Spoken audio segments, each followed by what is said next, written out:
Welcome to this explainer. Today, we're going to step directly into the real, documented lives of two people from the 19th century.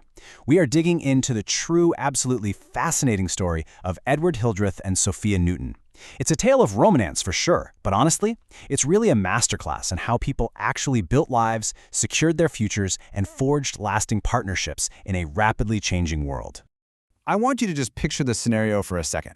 Imagine trying to navigate romance, economics, and sheer survival in mid-19th century Massachusetts. You know, there are no dating apps, there are no social safety nets, and there is absolutely no such thing as a purely frivolous courtship.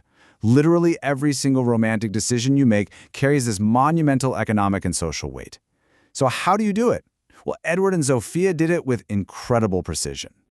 Okay, let's dive into this timeline. Spring, the meeting. Summer, the courtship. Fall, the engagement. And winter, the wedding. A lightning-fast four-season journey from complete strangers to spouses. Part 1. Spring 1852, a fateful meeting.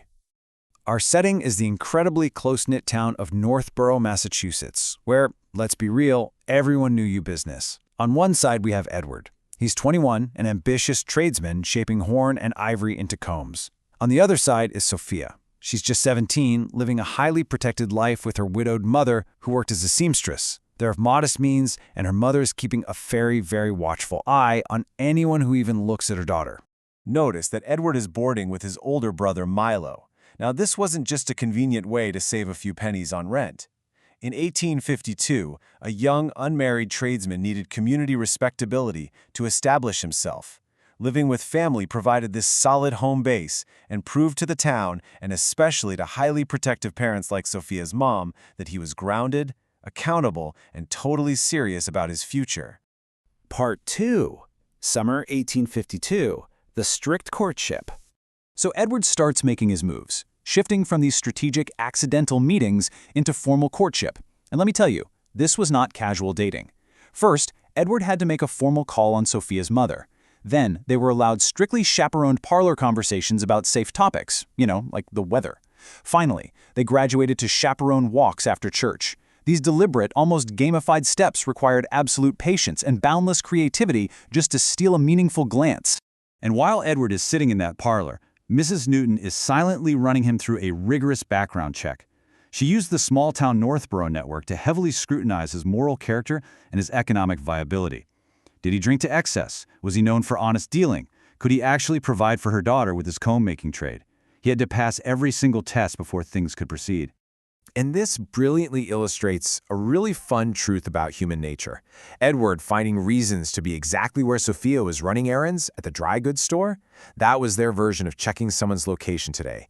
It shows us that while the societal methods and rules were incredibly strict back then, that fundamental human desire to connect and cross paths with the person you like, it remains exactly the same today. Part 3. Fall 1852, preparing for marriage. Autumn arrives, the engagement becomes formal, and the stark, heavy realities of 19th century marriage preparations begin.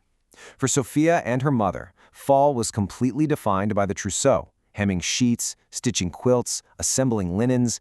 Every single stitch represented intense mother-daughter bonding and deep physical preparation for Sophia's massive leap into the heavy responsibilities of adult womanhood. Now, what's really interesting about this slide is Mrs. Newton's intense, sobering advice. While they stitched those linens, she told Sophia her duty was to not seek her own pleasure, but to be patient, submissive, and endure hardships with silent dignity. It's a striking reminder of the rigid gender roles and the survival-focused mindset of the 1850s. Her mother didn't just stop at household management either. She also warned her about motherhood. This single sentence captures the chilling, life-or-death reality of the 1850s. Childbirth was incredibly perilous. Mrs. Newton was explicitly preparing her 18-year-old daughter for the fact that stepping into this marriage meant stepping into a world that would test her strength and survival in ways she just couldn't yet imagine. Part 4. Winter 1852, a Christmas wedding. On a freezing cold Massachusetts morning, the wedding finally takes place, the number 25. They were married on the 25th of December, Christmas Day. It was a simple, brief ceremony performed by Reverend Samuel S. Ashley. There was no lavish, expensive white gown. They simply stood in their Sunday best, exchanged sincere vows, and officially became husband and wife. But here is the brilliantly practical, totally unglamorous conclusion to their sweeping one-year romance. When the ceremony ended, they didn't ride off into a private sunset. Actually, Edward moved right into Mrs. Newton's house, and it made perfect economic sense. They pooled their resources so Edward could build up his comb-making savings, Mrs. Newton avoided the loneliness of an empty house, and Sophia kept her mother's guidance as she navigated early married life. Part 5. Building a legacy together. So, what did all this careful planning and practical living actually amount to? 47 years.